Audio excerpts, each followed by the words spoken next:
Hi കൂട്ടുകാരെ, ഞാൻ നിങ്ങൾക്ക് ഇന്നൊരു കറി പരിചയപ്പെടുത്തി തരാം. എല്ലാവർക്കും അറിയാമെന്നുള്ളതാണ്. ഇത് നമ്മൾ ഓലൻ എന്ന് പറയും.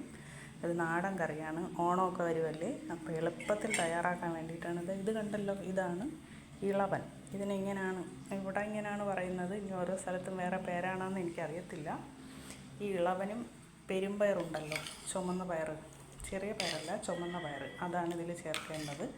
വളരെ എളുപ്പത്തിൽ തയ്യാറാക്കാൻ പറ്റും. 1 കപ്പ് പെരുമ്പയർ എടുക്കുക. അതിനെ നമ്മൾ ഒന്നാമത്തെ തേങ്ങാപ്പാലിൽ അത് വേവിച്ചെടുക്കണം. ആ പയർ ജസ്റ്റ് കുഴഞ്ഞു പോകാത്ത രീതിയിൽ വേണം വേവിക്കേണ്ടത്.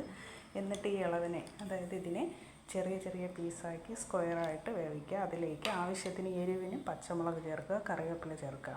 ഇത് 3 സാധനവും നല്ലതായിട്ട് വെന്ത് കഴിയുമ്പോഴത്തേക്കും അതിലേക്ക് തിക്കായിട്ടുള്ള 1-ാം പാല് ചേർത്ത് കുറുക്കിയെടുക്കുക. എന്നിട്ട് അതിലേക്ക് ആവശ്യത്തിന് പച്ച വെളിച്ചെണ്ണ ഒഴിച്ചു കൊടുക്കുക. ഇതാണ് ഈ കറി. ഭയങ്കര ടേസ്റ്റിയാണ്. അതുപോലെ തന്നെ വളരെ എളുപ്പത്തിൽ തയ്യാറാക്കാൻ പറ്റുന്നതാണ്. നല്ലൊരു കറിയാണ്. അപ്പം നിങ്ങളെല്ലാവരും ഇതുപോലെ ഉണ്ടാക്കി നോക്കണം. ആദ്യമായിട്ടാണ് എൻ്റെ ചാനൽ കാണുന്നതെങ്കിൽ സബ്സ്ക്രൈബ് ചെയ്യുക, തൊട്ടടുത്തുള്ള ബെല്ലൈക്കൺ ക്ലിക്ക് ചെയ്യുക. ഒരിക്കൽ കൂടി എല്ലാവർക്കും താങ്ക് യു.